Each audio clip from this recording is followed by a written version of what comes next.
This is quite literally the last video I expected to make about the Boston Celtics. On October 27th, I texted one of my best friends who obviously is a Celtics fan. I'm a New England guy. All my friends are Celtics fans.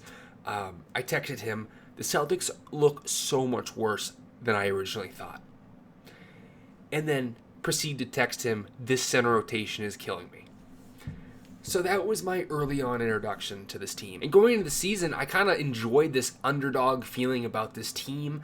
Was super intrigued to see how Jaylen Brown could lead a team, how Derek White could be as a second option, a huge Peyton Pritchard leap, and then some other guys that I really wanted to, invest in were guys like Jordan Walsh, Taylor Shilerman, Josh Minot, Hugo Gonzalez, Keita. But it's got to be a win by committee type of team, right? And to start the year, this team looked terrible. Some of the lineups they were running out there to begin the year with, couldn't get myself to watch. Couldn't get myself to watch Luka Garza play, or Chris Boucher play, or Xavier Tillman play. That big line, even Keita to start the year was atrocious. And these are all guys who I fully respect. Like, having a Luka Garza on your basketball team, fantastic. Great energy guy, embodies the Celtics culture super well. Maybe let's just stay on the bench, though. Let's not touch the court. That's where I draw the line. Chris Boucher, like, we don't need to be playing Chris Boucher. We're not developing Chris Boucher. Same with Xavier Tillman. He's not really the same type of big that I enjoyed with the Grizzlies a couple seasons ago. So, long gone from that. But there were some guys who I felt like every single time they got in the game, they made an impact. Josh Minot. Why not Minot? He's been fantastic, especially to start the year. He's had some ups and downs and some bad shooting nights for sure, but he's a role guy. He's young. I didn't realize how young he was, too. He's like only 23 years old, 22 years old. So, that's a plus for them this season. They kind of got a guy who is young that can help to the future of this roster. Jordan Walsh, finally getting the respect that he deserves, the playing time that he deserves. He is a huge part of why they're as good as they are right now. And we'll get into some stats in a second. Third guy, Hugo Gonzalez, who still, I believe, should be getting a lot more minutes than he is right now. Granted, he's a rookie, and, he's definitely raw. He's your best option. He embodies that culture, too. He plays very hard, makes winning, impactful plays. His plus-minus is always, through the roof in, 5 minutes of playing time. He's a plus 10, every single time he gets on the court. He's fucking awesome.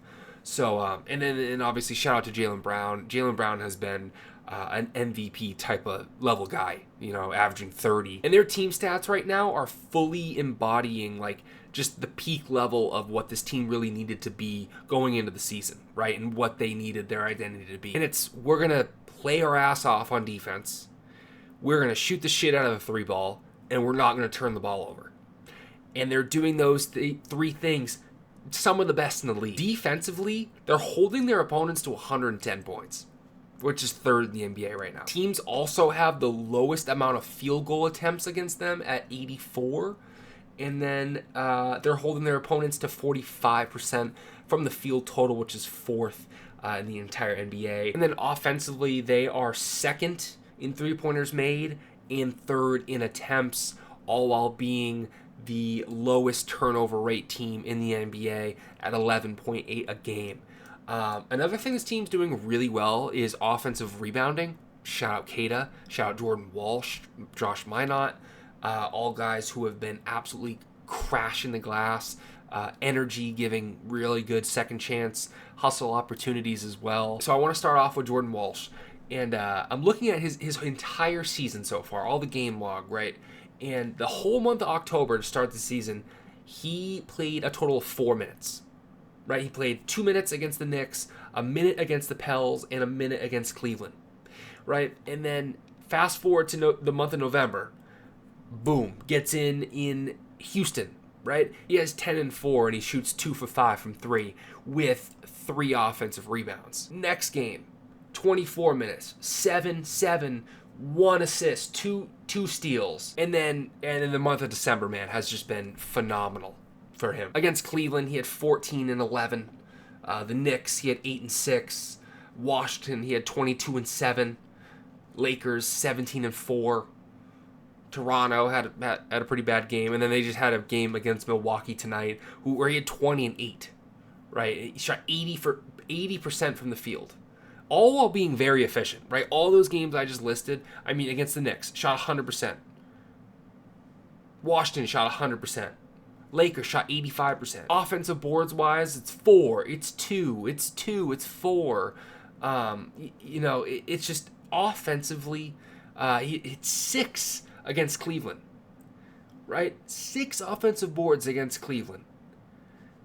I love the hustle. You know exactly what you're going to get from him night in and night out, honestly. Just the energy's always going to be there. He's trying so hard to stay in this rotation and have a big, meaningful impact on this team, which he's totally doing. And it's actually attributing to winning.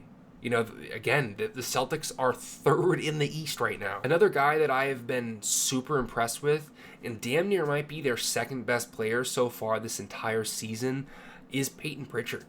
He's had some huge offensive nights for this team when, Derek White didn't have it going to start the season. Now, he's definitely picked it up, and he's been the Derek White that we know. He's had some crazy games the last couple weeks, but so has Peyton Pritchard, and he's kind of been pretty consistent for you all year. I think he's been averaging about like 17 a game, 17 points per game, 4 rebounds, 5 assists, giving this team a little bit of versatility, honestly, and he's getting it done on the defensive end too. And his hustle's still there, his impact's there, and that was a player who I thought could kind of catapult himself to a different tier, polish his game a little bit more, kind of work on the turnover issue. My favorite thing about his game, though, and I think his most important part about his game, is that he can rebound the ball.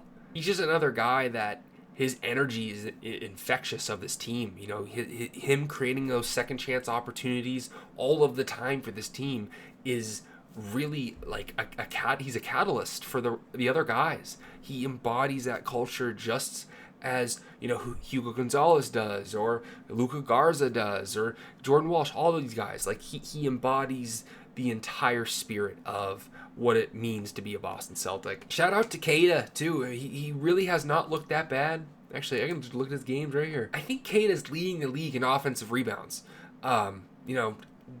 It's 6, it's 5, it's 4. Every single game, he's an offensive rebounding machine, and I've really enjoyed what I've seen out of Keita the last couple weeks.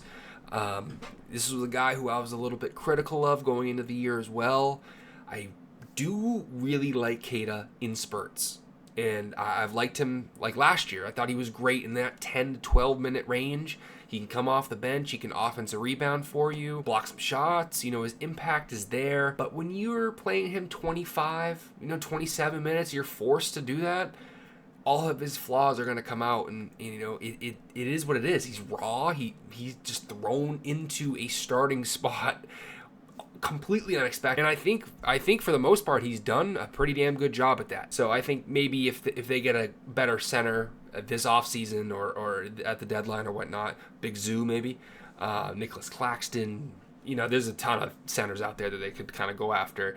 Going into next year, he could be a real impactful player off the bench even more now, where you're all right playing him 20 minutes because he kind of did it this season and was okay. And lastly, man, Jaylen Brown's been phenomenal. He has been absolutely phenomenal. Looks like one of the better players in the league. An all-NBA first-team guy. The best part about his game is that it's all-rounded right now. The ball isn't sticking as much as I thought it would, to be completely honest with you. That's been my gripe with this whole, Celtics organization since the day that I started watching.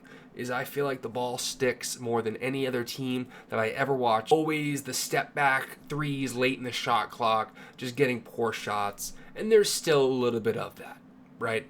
I don't think Joe Mazzulla is a crazy X's and O's guy.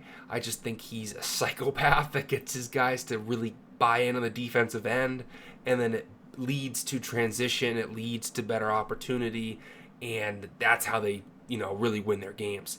X's and O's wise, it's really more of the same. It's like, hey, Jaylen Brown, do your thing, maybe drive and kick scenario. They are shooting it immediately off the drive and kick. You know, guys like Derek White, Peyton Pritchard, Anthony Simons, it's like Sam Hauser. They're in there to shoot the basketball. So on any drive and kick scenario, whenever it's passed off from Jaylen Brown, the shot's going up.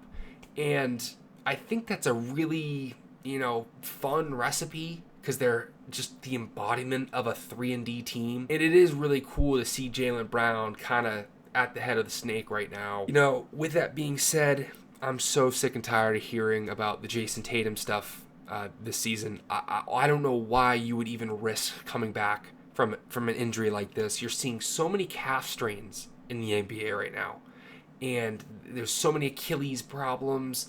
And it always leads to the ACL. It always leads to something way worse than it really is. Even if you insert a Jason Tatum on this team right now, it's still not a championship level team, in my opinion. The Thunder look way too good. It's not worth it. Even if you just come out the East, I don't know. I'd rather just sit on it, wait, and not risk anything going to the future, especially with your franchise guy and Jason Tatum, right? Go get you a center. Go get you a good point guard or add a little bit more depth. But yeah, man, as much as I hate to admit it, the Celtics are rolling right now. Super fun team. This might be one of my favorite Celtics teams in recent history. I love that underdog mentality. I love a college feeling team, right? This feels like I'm watching college ball. So, yeah, I love the community aspect, team aspect, and they're getting it done on the defensive end, which is ultimately winning them some games. So, can they keep it up? I don't know. We'll see.